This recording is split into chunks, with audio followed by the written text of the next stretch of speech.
नाज़रीन, अवामी न्यूज़ में ख़बरनि जो सिलसिलो जारी है। इन वक्त असीं तव्हांखे ठुल मां ख़बर ॾींदा हलूं त सीप कोठुल तरफ़ां अण ऐलानियल हथरादू लोड शेडिंग क्रिमिनल केस दाख़िल करण लाइ क़ौमी अवामी तहरीक जो मरकज़ी डिप्टी जनरल सेक्रेटरी एडवोकेट रोशन करनाणी, तालका बार एसोसिएशन जे अॻुवान एडवोकेट इमरान अली सिरकी, कुर्बान बलोच, अनीसुल रहमान सूमरो, कामरान खोसो, अता सिंधी, नज़ीर टालपुर समेत ॿियनि शहरनि जो वफ़द वठी ए सेक्शन थाणे पहुची क्रिमिनल कंप्लेन दाख़िल कराए छॾी आहे। DSP ठुल खे बि दरख़्वास्त पेश सीप कोठुल जे मनमानी ऐं हथरादू फॉल्ट ॼाणाए लोड शेडिंग वसीले शहरनि खे आज़ाब में मुब्तला करण ख़िलाफ़ कोर्ट में वञण जो ऐलान कयो आहे।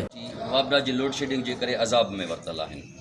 गुज़िरियल 3 ॾींहंनि खां वठी त हद करे छॾी आहे। सिपको अख़्तियार ठुल वारनि जो मुख़्तलिफ़ क़िस्म जा जवाज़ ॼाणाइनि था, पाण हथरादू लाइन खे ट्रिप्ट कनि था, तारां किराइनि था, पोइ शहरनि खे ॿुधाइनि था त तारूं किरियल आहिनि, उन करे बिजली नथी हले।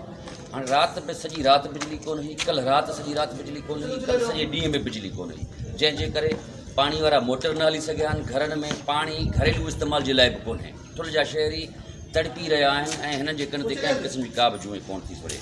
सॼी राति जागी गुज़ारी आहे ठुल जे शहरनि। उन करे असां अॼु सुबुह जो वाबड़ा ऑफिस में वियासीं, उनखां पुछाणो करण जे लाइ बिल पंहिंजो क्लियर बिल खणी वियासीं त बाबा असां सां हीअ हालत आहे। असां ॿार जा वकील साहिबान वठी वियासीं, ठुल जा शहरी वठी वियासीं, त उते गारगंद करे असां सां विढ़िया ऐं असांखे धिका ॾिनो त असांजो वफ़ाक़ी इदारो आहे, तव्हांजो कंहिं बि क़िस्म जो को बि वास्तो कोन्हे, वञो जिते तव्हां ॾियणी अथव तव्हां ॾियो।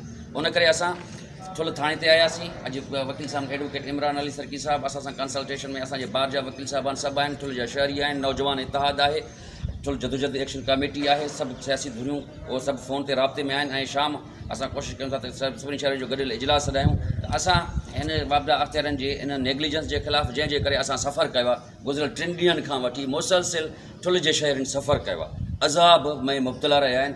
उन जे लाइ असां कोर्ट जो दर बि खड़काईंदासीं, कोर्ट में बि वेंदासीं, कंज्यूमर कोर्ट में बि वेंदासीं, सेशन कोर्ट में बि वेंदासीं, हाई कोर्ट में बि वेंदासीं, मुतसिब आला ॾांहुं बि वेंदासीं, दांह खणी ईंदासीं त ठुल में जेका सिपको अख़्तियारनि जी जेका बिला वजह जेका ॼाणी वाणी जेका बिजली फ़रोख़्त कनि था, हाणे बिजली फ़रोख़्त कनि था, एसियूं डायरेक्ट कनेक्शन में हलाइनि था पिया, उन जो लाइन लासिस कढण जे लाइ ही अनड्यू लोड शेडिंग कनि था, जंहिंजे करे असां सभु शहरी सफ़र कयूं था या अज़ाब में मुब्तला थियूं था। उन करे असां अपील कंदासीं आला अख़्तियारनि खे त इन शइ जो नोटिस वरितो वञे।